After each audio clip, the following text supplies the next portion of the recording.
Boa noite a todos. A paz de Deus continue conosco, nos nossos corações, no nosso ambiente.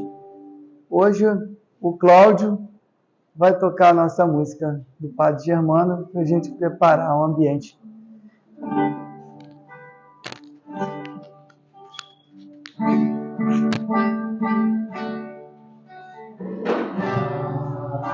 Germano, olhai por nós, dai-nos a bênção do Senhor.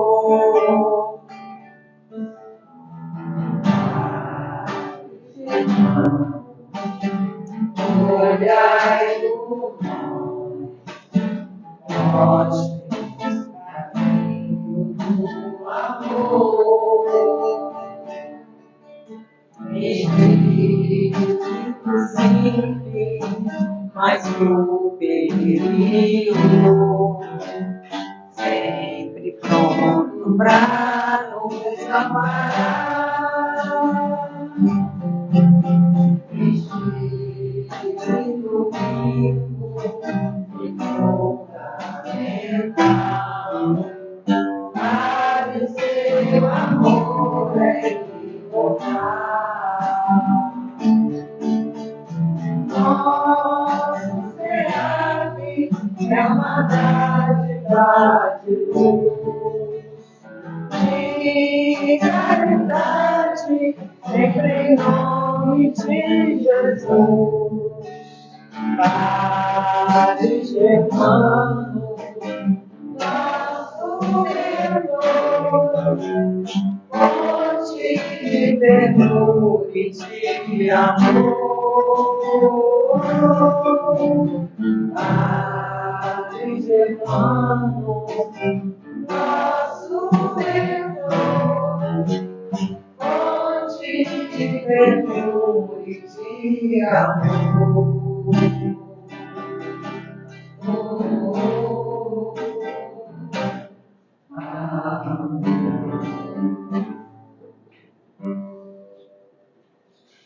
Obrigado, Cláudio.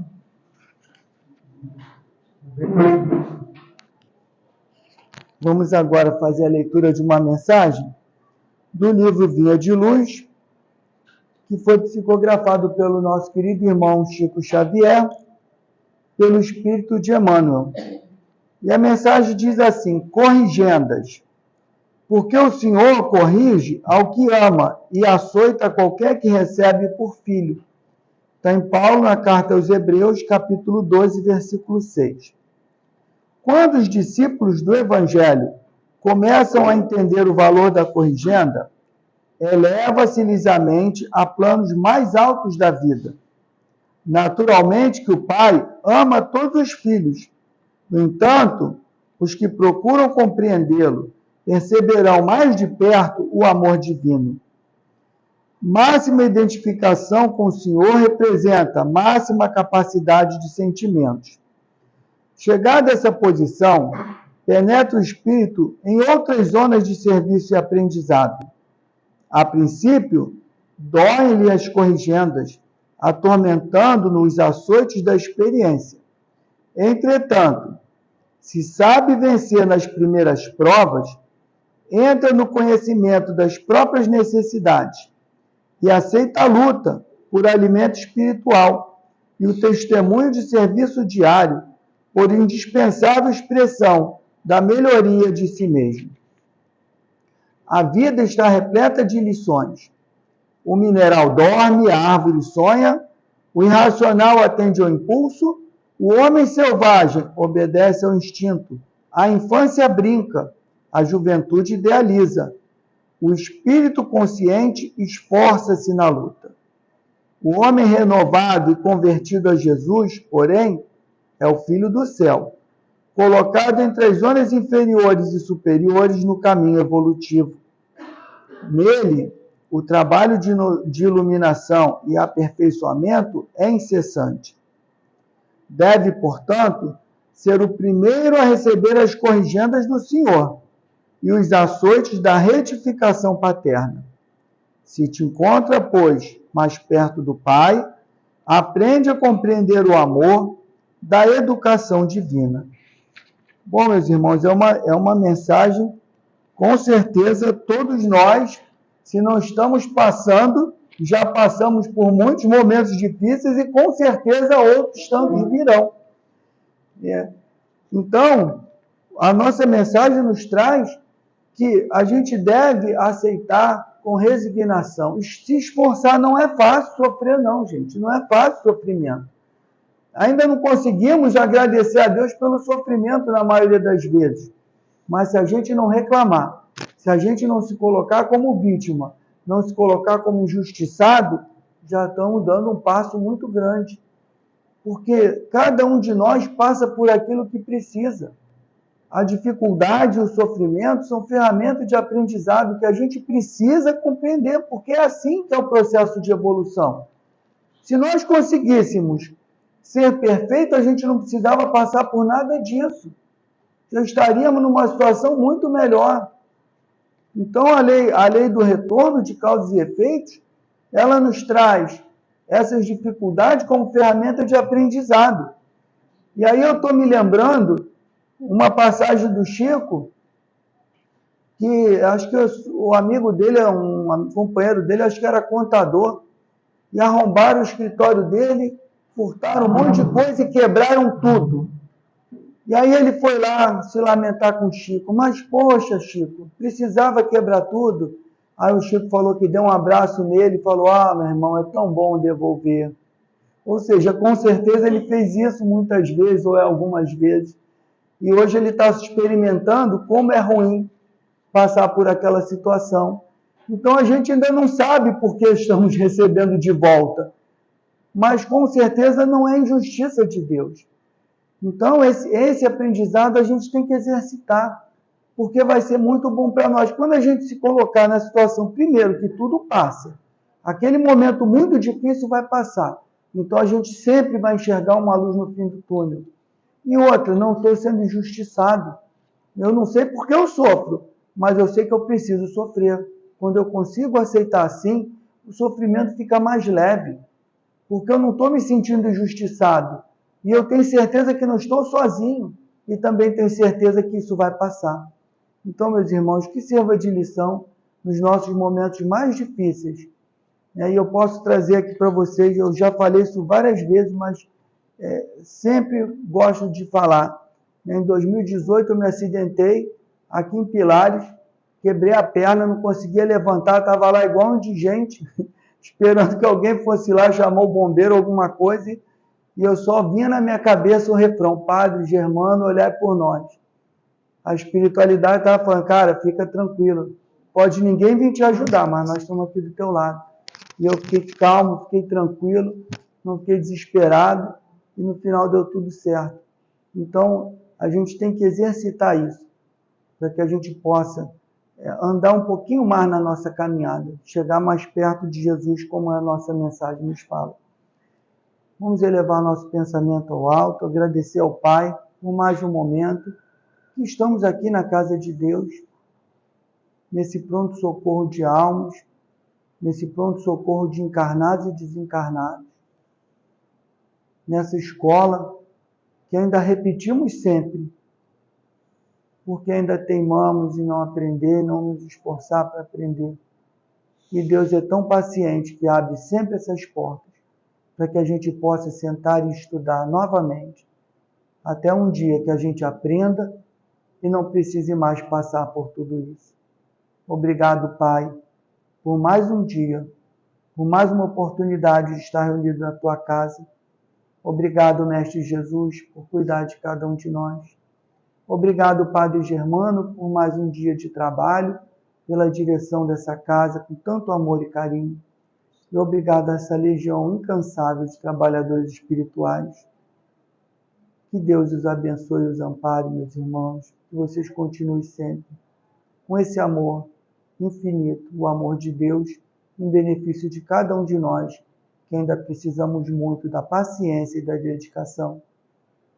Que a espiritualidade amiga possa envolver, possa inspirar e intuir a nossa querida irmã Regina, que fará uso da palavra, para que ela possa nos trazer uma mensagem que nos fortalece, que nos conforta e que nos inspira a confiança no amor e na misericórdia de Deus. E assim, Pai, agradecidos por mais esse momento, pedimos a permissão para dar por iniciada a reunião dessa noite. Graças a Deus, em nome de Deus nosso Pai, está iniciada a nossa reunião. Boa noite a todos. Boa noite, meus irmãos. Que a paz e o amor de Jesus estejam sempre conosco, nos nossos corações, nos nossos lares, né? Com as nossas famílias, nos nossos caminhos, nas ruas, aonde quer que a gente esteja, né? Então, eu trouxe um assunto aqui, que começa com uma pergunta: por que o mês de abril é importante na doutrina Eu já vou espírita? adiantar, está todo mundo curioso, começando por mim. De certa forma, também vai ser uma continuação do estudo de terça-feira, que a irmã Rosa fez junto com a irmã Marcele, né? Que a Rosa colocou um pouquinho, porque o dia 18 de abril é um dia muito importante, é o Dia Nacional do Espiritismo, né? E aí eu fiquei pensando no dia 18, quando eu vi um e-mail da FEB que eu recebi falando que o dia 18 era o Dia Nacional do Espiritismo e que eles vão lançar em breve, olha que interessante, os livros, né? O Livro dos Espíritos, eu acho que a primeira é o Evangelho, ou são os dois, em letras bem grandes, garrafais mesmo, né? Que aí vai ser bom, porque eu, por exemplo, sou uma que não vou nem precisar mais de óculos para ler o livro, né? Obrigado. Então, bem interessante, falando que era o Dia Nacional, que existia uma lei e tal. Aí eu falei, caramba, então eu tinha pensado num outro tema, né? Que, sendo possível, em breve eu até trago, mas aí resolvi trocar, né? E eu falei assim, bom, então tem um monte de coisa importante aí em abril, né? Fui pesquisar. E tem mesmo um monte de coisas importantes no mês de abril. É lógico que tem eventos, situações, histórias importantes para a nossa doutrina o ano inteiro, né? Mas já que a gente está no mês de abril, então vamos ver, né, o que tem de importante no mês de abril dentro da doutrina espírita, né? Então, por que o mês de abril é importante para a doutrina espírita? Que quem nos trouxe as primeiras instruções e quem instruiu Kardec, né, muito para que ele pudesse construir toda a base para a gente estudar é Jesus Cristo, né? Então vamos lá numa linha do tempo. Eu trouxe alguns acontecimentos de vários séculos para a gente poder falar um pouquinho, tá? Primeiro, em 15 de abril de 1857, 18 de abril de 1857, Kardec lançou o Livro dos Espíritos, como todos nós sabemos, como a gente viu nos filmes, como a Rosa também falou um pouquinho ontem, como a gente já teve alguns palestrantes aqui explicando bem essa parte, né, do filme, falando de como que foi toda essa confecção desse livro, todo esse trabalho, que era uma época que não tinha nada, ele ficava esperando cartas, ficava esperando informações do mundo inteiro, dos espíritos que mandavam mensagens do mundo inteiro, e ele fazendo perguntas até poder compilar tudo, né? Eu achei aí na internet, não sei se era o primeiro leva de exemplares em francês, enfim, o Livro dos Espíritos. Depois, em 15 de abril de 1864, Kardec lança o Evangelho segundo o Espiritismo. Então, outra data importante no mês de abril, né? Antes disso, ele lançou o Livro dos Médiuns, e depois, não, foi a Gênesis, e depois ele lançou o Evangelho, né? Que também é a nossa base também de estudo, de reflexão, de aprendizado, né? de moral, de bons costumes, de amor, de caridade, temos tudo aí. Depois, aí eu descobri, não sei se vocês conhecem, Leopoldo Cirne, ele nasceu em 13 de abril de 1870, na Paraíba, Leopoldo Cirne foi uma figura um vulto muito importante na doutrina espírita, porque desde muito cedo ele se identificou, e aí ele se associou à FEB, conheceu o Dr. Bezerra de Menezes durante esse século aí, de 1870 até 1900. Começou a trabalhar na FEB. Ele também foi considerado o Leon Denis do Brasil, porque entre escrever vários livros, ele também traduzia os livros de Leon Denis. Acho que até uma biografia interessante para, né, a gente trazer aqui com mais detalhes, para se conhecer essa pessoa. Ele foi vice-presidente da FEB quando Dr. Bezerra de Menezes desencarnou em 11 de abril de 1900. Olha quanta coisa em abril. Ele assumiu a direção, a presidência da FEB.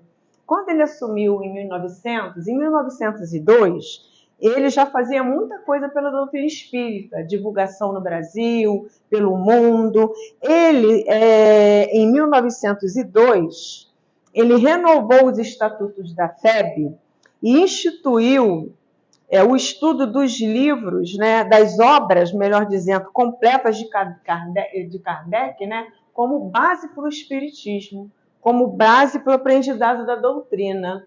E mais uma informação importante dele, que são muitas, em 1904 ele fez o primeiro congresso espírita no Brasil e que teve a presença de 2.000 pessoas. Então é uma figura muito importante. Ele desencarnou em 31 de julho de 41. E ele também foi o responsável pela divulgação do Esperanto, né? Promovendo essa língua dentro da doutrina espírita. Acho que na Rádio de Janeiro tem alguns programas, não tem? Que são em Esperanto, que é uma outra língua interessante. Então, tem muita coisa interessante de Leopoldo Cirne e de outros irmãos desencarnados e até encarnados para a gente trazer. E aí a gente salta para 2 de abril de 1910, quando nasceu Chico Xavier. Abril novamente. Então, abril abre muitas coisas para a nossa doutrina, né? E aí tem muitas coisas, eu trouxe algumas, e aí a gente vai para 18 de abril, que foi instituído por uma lei sancionada pelo presidente da República em 31 de maio de 2022, que dia 18 de abril será considerado, a partir de então, o Dia Nacional do Espiritismo, que em algumas cidades, em alguns estados, já tinha o dia. Né? Em São Paulo, dia 18 já era considerado o Dia do Espiritismo estadual, tinha em outros lugares, né? Mas aí veio, ano passado, em maio, final de maio, bateu o martelo, né, João? Como é que fala? Sancionou a lei, assinou lá na caneta e agora é para valer. Foi encaminhado por alguns deputados e ele foi e sancionou, e a partir daí, então, em função do primeiro livro, que foi o Livro dos Espíritos, né? Fez essa alusão aqui, fez esse alinhamento e instituiu esse dia como Dia Nacional do Espiritismo. E o IBGE diz que no Brasil a gente tem mais de 3.800.000 espíritas, né? Então é bem interessante isso, como que nós estamos no Brasil. Se existe um livro, né, que é Brasil, Coração do Mundo, Pátria do Evangelho, que conta a história do Brasil desde Estácio de Sá até mais para frente, e é bem interessante, bem impactante, bem emocionante esse livro, né, que também pode ser um estudo aí para qualquer momento nosso, né?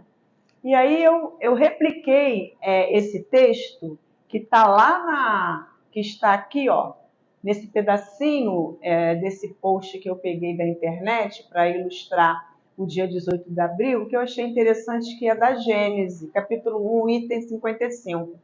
Caminhando de par com o progresso, o espiritismo jamais será ultrapassado, porque se novas descobertas demonstrarem estar em erro acerca de um ponto qualquer, esse ponto vai se modificar. Né? E se uma verdade nova se revelar, ele o aceitará. Então, o Espiritismo traz também essa consciência, essa empatia, essa humildade de que cada vez mais precisamos evoluir nos estudos, porque sempre tem coisas novas, né? Coisas a aprender, que se entendeu de uma maneira e depois percebeu-se, né, que é de outra, e os espíritos vão sinalizando e a gente vai entendendo o quê? Que ninguém é dono da verdade, ninguém sabe de nada. A gente que está aqui contribuindo, a gente não sabe nada, né?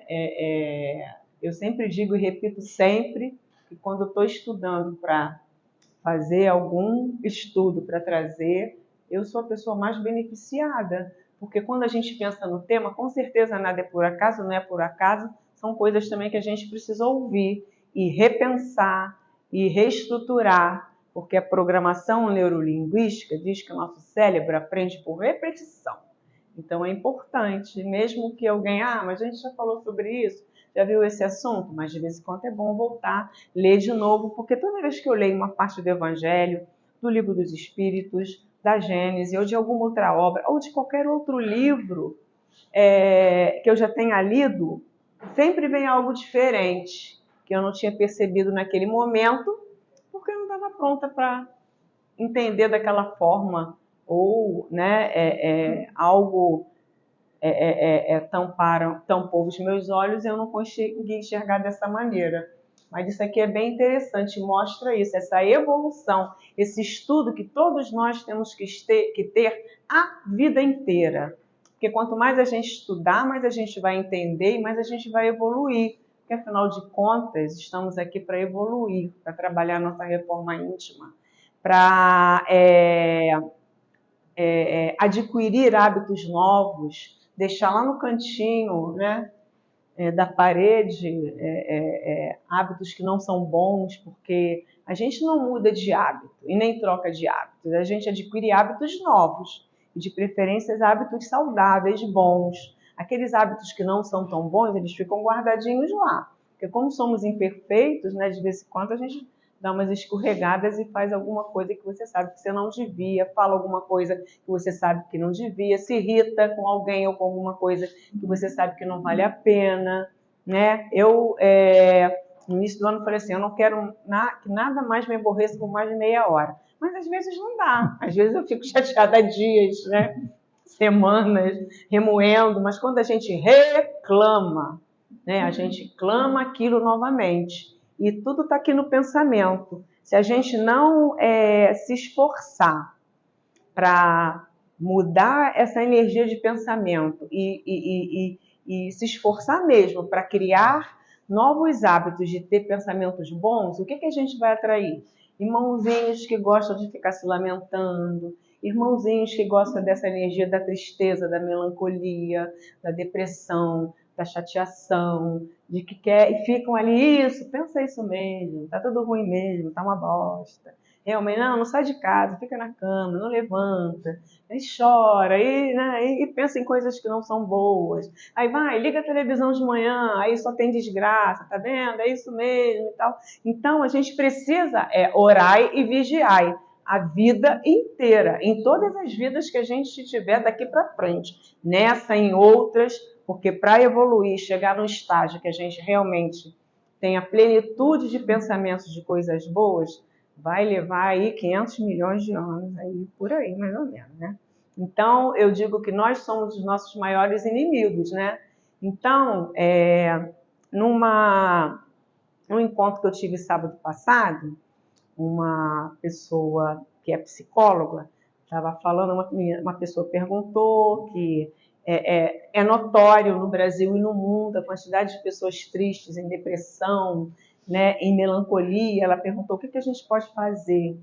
E ela mostrou assim 2 técnicas. Quando você estiver triste, chateado, se sentindo que está depressivo, procure, porque aí você tem que desviar o cérebro daquilo. Procure olhar onde é que tem no ambiente que você está 5 cores vermelhas. Aí o teu cérebro já vai sair daquela sintonia, daquela tristeza, daquela coisa que você está pensando. Ou então vá no tato, né, no sinestésico, passe a mão em 5 coisas com texturas diferentes. Porque aí você está trabalhando o teu cérebro para que ele saia daquele momento de tristeza, né, de melancolia que te fez ficar prostrado, prostrada, né? Então, ela estava falando sobre isso, eu achei interessante, né? Mudar o foco. Ou pensa numa coisa que você gosta de fazer, um lugar que você gosta de estar. Tem uma coisa que também é importante, é a respiração. Respirar bem profundamente, soltar o ar com calma, como se fosse soltando um canudinho, soprando um canudinho. Então, tudo ajuda a aliviar o coração e, principalmente, orar. Orar, vigiar, vai para o teu canto, ora, vigia, pede a Deus, a espiritualidade, o seu mentor, que tire isso de dentro de você. Eu, quando estou chateada, abro algum livro e leio alguma coisa, respiro, vou ouvir uma música que seja boa, vou dançar. E aí, assim, você está fazendo que o teu cérebro saia daquela sintonia, esqueça daquilo, né? Pelo menos por um tempo, e assim a gente consegue se sentir um pouco melhor. Até que eu não fugi tanto assim do assunto não, mas vamos lá. E aí, como 2 marcos em abril foram a apresentação dos livros dos Espíritos e do Livro dos Espíritos, né? E também do Evangelho, eu procurei hoje algumas coisas que eu pudesse trazer um pouquinho, bem rapidamente, que tivesse em sintonia com tudo isso, de uma forma assim, até abrir aleatoriamente, vi onde é que caiu, né? Para a gente falar um pouquinho desses 2 livros, já que em abril, um foi dia 18 de um ano, o outro dia 15 de um outro ano, para a gente ler algumas coisas, né? Algumas passagens desses livros, porque essa é a nossa base, os 5 livros, a gente precisa estudar, precisa ler, reler, porque é assim que a gente vai evoluir, é assim que a gente vai aprender.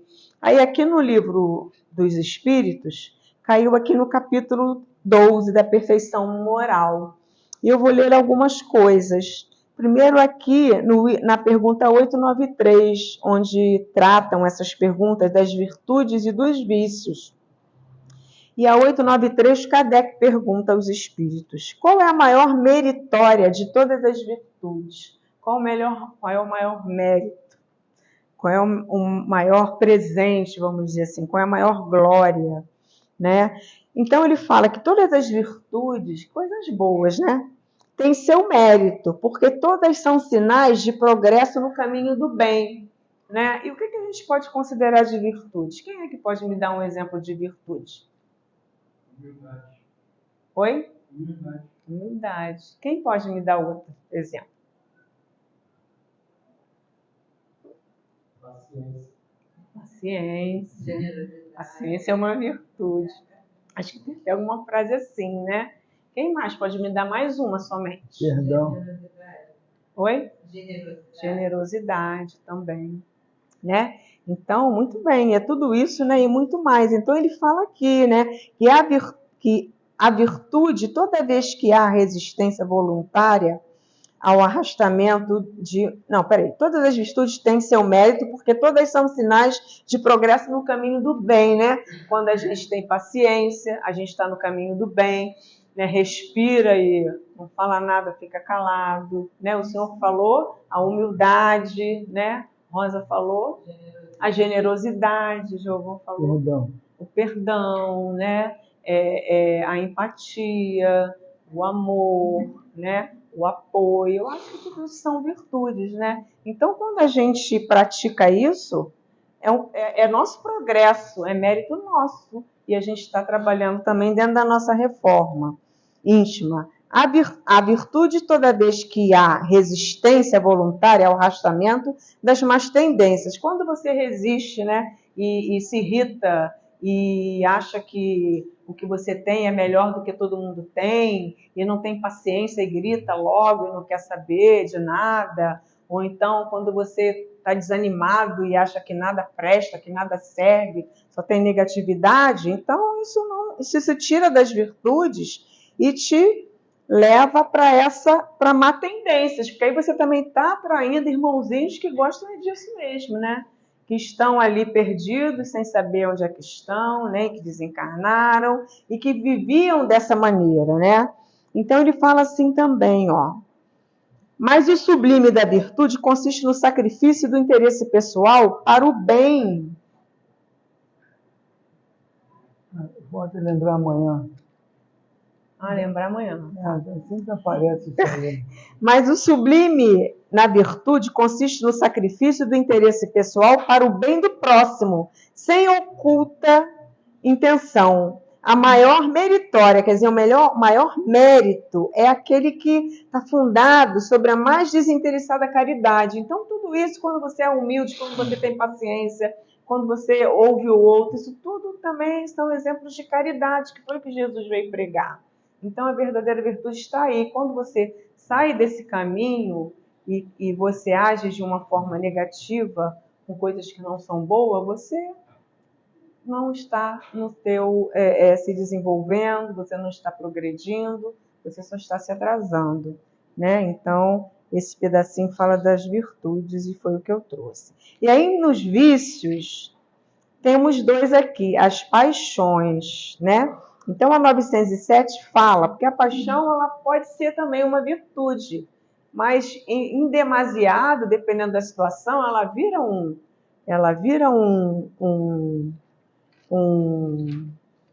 vício, né? A 907 pergunta, visto que o princípio das paixões está na natureza, ele é mau em si mesmo? Quer dizer, esse princípio? Aí os espíritos respondem, não. A paixão está no excesso acrescentado à vontade, porque um princípio foi dado ao homem para o bem. E as paixões podem levá-lo a grandes coisas, né? Santos Dumont era apaixonado em querer voar, né? Vamos dizer assim, vamos dar alguns exemplos assim. Aí inventou o avião, né? Que é mais paixão do que você querer, durante a pandemia, os cientistas, os médicos, quererem de qualquer maneira descobrir uma vacina. Isso vem da paixão, do seu propósito, do que você veio na sua missão. Então é uma paixão boa, porque trouxe benefícios para a humanidade, né? Então, quando ele fala nessa situação aqui, ele fala, o que ele diz é o seguinte, agora, o abuso delas é que faz mal e causa mal. Então, o que a gente pode dar de exemplo para ilustrar? Infelizmente, a gente vê muito por aí. Paixão entre as pessoas. Então, se eu... como que a gente vê aí mortes e assassinatos de homens, mulheres e homens, porque não me abandonou, não aceito, então eu te mato, né? Então, aquela paixão excessiva, exacerbada, também pode levar para o vício e pode levar você a fazer coisas que não são boas, né? Enfim, então, a questão da paixão é delicada. E é a questão de buscar o equilíbrio, né, em tudo que se faz na vida, em tudo que você sente, da forma que você age. E o outro, que é o mais denso, né, é o egoísmo. A pergunta 913. Dentre os vícios, qual que se pode considerar como radical? Aí os espíritos falam, nós o dissemos muitas vezes, é o egoísmo. Dele deriva todo mal. Estudai todos os vícios e vereis que no fundo de todos está o egoísmo. Que quando eu mato uma pessoa, porque mato, né, o meu marido, né? Ainda bem que eu não tenho marido, não estou casada, né? Mato o meu marido, porque ele me largou. Né? Então, ali está o vício do egoísmo. Eu fui egoísta, porque eu não aceitei que a pessoa não gosta mais de mim, não quer mais a minha companhia. Né? Então, quando ele fala no egoísmo, ele fala também nesse sentido, que é a chaga da humanidade, da sociedade. Né? Então, ele diz que inutilmente os combatereis e não conseguireis extirpá-lo enquanto não houveres atacado o mal em sua raiz, não houveres destruído a causa. Que todos os vossos esforços, portanto, tendam para esse objetivo, porque aí está a verdadeira chaga da humanidade, o egoísmo. Todo aquele que quer se aproximar desde esta vida da perfeição moral deve tirar do seu coração, extirpar. O espírito, né? Os espíritos, quando deram a resposta, foram bem assim incisivos e bem com palavras bem fortes, né? Extirpar do seu coração todo sentimento de egoísmo, porque o egoísmo é incompatível com a justiça, com o amor e com a caridade. Né? E às vezes a gente é egoísta em pequenas coisas. Não quer compartilhar isso, não quer ajudar o outro naquilo, né? Então a gente precisa pensar, porque às vezes a gente acha que uma ação nossa não é egoísta, que é uma coisa tão simples, mas às vezes é assim, né? Às vezes é assim.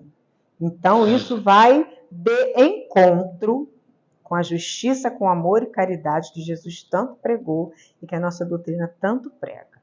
Então, do livro dos Espíritos, eu trouxe isso para falar. E aí, também, como a gente trouxe, quem abriu, houve o lançamento do Evangelho, né? Eu trouxe uma foto aí dele no francês. Nós temos. Né? Nós temos na biblioteca. Ah, legal. 1864. E um de uma edição mais nova. E dele, eu achei que tem a ver também com isso que a gente falou, eu abri no Sede Perfeitos. E eu vou falar um pouquinho do homem de bem. O verdadeiro homem de bem é aquele que pratica a lei da justiça, do amor, da caridade na sua maior pureza. Porque o Giovanni, quando leu a página de abertura, ele falou também um pouco disso, né? Eu anotei aqui no lápis. Você falou de resignação, de sofrimento, de aprendizado, né? De que a gente não deve ser injusto. Então, aqui fala um pouquinho disso. O verdadeiro homem de bem é aquele que pratica a lei da justiça, de amor e caridade na sua maior pureza. Se interroga sua consciência sobre os seus próprios atos. Pergunta a si mesmo se não violou essa lei, se não fez mal, se fez tudo o bem que podia, se negligenciou voluntariamente uma ocasião de ser útil, né, que poderia ser útil e não foi, porque não, agora não dá, não posso parar aqui, tem que ir, enfim. Se ninguém tem o que reclamar dele, enfim, se fez ao outro tudo o que queria que fizesse para ele, porque essa é uma máxima, né? Faça ao outro aquilo que você quer que façam para você. Ame ao próximo como a ti mesmo, né? Tem fé em Deus, em sua bondade, em sua justiça, em sua sabedoria. E aí agora eu marquei aqui, que eu não ia ler, mas tenho com o que você falou na página da abertura, sabe que todas as vicissitudes da vida, todas as dores, todas as decepções são provas ou expiações. E a gente deve aceitar sem murmurar, porque tudo passa. É lógico que o que você puder resolver fazer, você vai resolver e vai fazer. Para que aquele problema, aquela situação não perdure, né, e não te traga consequências como uma doença, como algo até mais sério, né? Mas só que tudo passa, aí a gente precisa entender isso. O homem de bem tem fé no futuro. Ele é bom, é humano, é benevolente com todo mundo, sem exceção de raça, nem de crença, porque vê irmãos em todos os homens. Em todas as circunstâncias, a caridade é seu guia. Não tem ódio, nem rancor, nem deseja vingança. Exemplo de Jesus. Na cruz, ele pede perdão e fala com o Pai, né? Perdoa-os que eles não sabem o que fazem, né? O que dizem, fazem, enfim. Estuda as suas próprias imperfeições e trabalha sem cessar em as combater. É a reforma íntima. Não tira nenhuma vaidade nem de sua fortuna, nem de suas vantagens pessoais. Usa, mas não abusa dos bens que lhe foi concedido, porque ele sabe que é um depósito do qual depois vai prestar conta. Eu me lembro do Giovanni, que diz que não joga, né, na Mega Sena porque não quer ganhar, porque ele vai fazer o que tanto dinheiro. Da Mega Sena da virada. O homem do bem, enfim, respeita os seus semelhantes, todos os direitos dados pela lei da natureza, respeita a natureza, respeita os animais, respeita as plantas, respeita tudo, como gostaria que os respeitassem para com ele. Gente, isso é bem desafiador, né? Chegar a ser um homem do bem não vai ser nessa vida, não, e nem sei quando mais vai ser, né? Porque tudo isso aqui é muito desafiador. Alguma coisa a gente até consegue, faz um pouquinho, né, e dá uma escorregada e volta, e você pensa. E o que é bacana quando a gente estuda a doutrina, bacana e por um lado fica na cabeça, né? Porque fica aquilo assim, eu não devia ter feito isso, porque eu sei que isso eu não devia fazer. Né? Então, quanto mais a gente aprende, mais a gente estuda, mais responsabilidade a gente tem. Né? Mas tudo bem, Deus sempre perdoou, um dia após o outro, e no dia seguinte, né, não repetir aquilo, né? mas muitas vezes a gente repete de novo, fica bem um tempinho, depois repete outra vez, enfim. Mas é assim que a gente vai trabalhando, e é por isso a importância da leitura, do estudo, principalmente dessas obras de Kardec, além da Gênesis, além do Céu e Inferno, né? Enfim, para que a gente possa aprender isso e ir praticando, né? E para que estudar a doutrina espírita, né? Aí eu só vou ler para finalizar um finalzinho aqui mesmo do Livro dos Espíritos, que é uma nota explicativa da editora. É só um pedacinho que complementa isso e também tem a ver com o que o Giovan falou aí na página de abertura. Hoje creem e sua fé é inabalável, porque é sentada na evidência e na demonstração, e porque satisfaz a razão, porque a nossa doutrina faz a gente raciocinar, faz a gente entender através de fatos, né, de acontecimentos. Tal é a fé dos espíritas, e a prova de sua força é que se esforçam para se tornarem melhores, domarem suas inclinações mais e porem em prática as máximas do Cristo, olhando todos os homens como irmãos. É um complemento disso que a gente falou.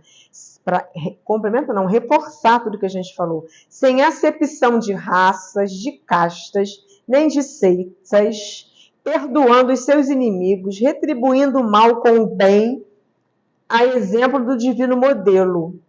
Isso Kardec escreveu na Revista Espírita de 1868, na primeira edição, e a FEB em 2005 republicou, né? Então, trazer essas datas, trazer essas informações hoje, é mais para reforçar a importância dos estudos, da gente vir aqui assistir o que os irmãos trazem, mas também não é só assistir aqui, é chegar em casa e ler, né? A gente tem livros, a gente estimula, porque a gente faz sorteios, todo mundo pode ser sócio da biblioteca e pegar livro para ler. Quem tem internet tem muita coisa em PDF, em textos, e quem não gosta muito de ler, vai para o YouTube, assiste um vídeo, né? Assiste um filme. A gente tem muita coisa também através de filmes, de músicas, tem muita coisa edificante que nos ensinam a doutrina, para que a gente possa ter essa coragem e agir em prol de nós, de quem está à nossa volta, e da humanidade como um todo, porque na medida que a gente evolui, melhora, tem mais consciência, mais amor, mais caridade, é mais caridoso, é mais empático, é mais ajuda mais ao outro, entende, está ali para apoiar, isso tudo reverbera no mundo como um todo, né? Ajudar a mitigar conflitos, ter uma comunicação mais assertiva, mais amorosa, e o mundo precisa, né? Porque guerras continuam, conflitos continuam, e as pessoas continuam não aprendendo.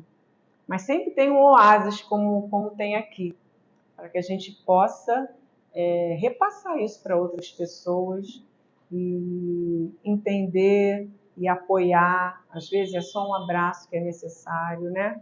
Então, eu percebi da importância de trazer essas datas para reforçar, né, como é vital todas essas leituras e todos esses livros que Kardec trouxe para a gente através dos espíritos, para que a gente pudesse seguir e entender a nossa doutrina cada vez mais. Gratidão e uma boa noite a todos, um bom feriado amanhã, e paz e bem aí para os nossos corações. Obrigada. Obrigado, Regina. A gente buscar o esclarecimento também, né? Que a gente possa compreender, facilitar nossa compreensão e a gente se torna mais forte.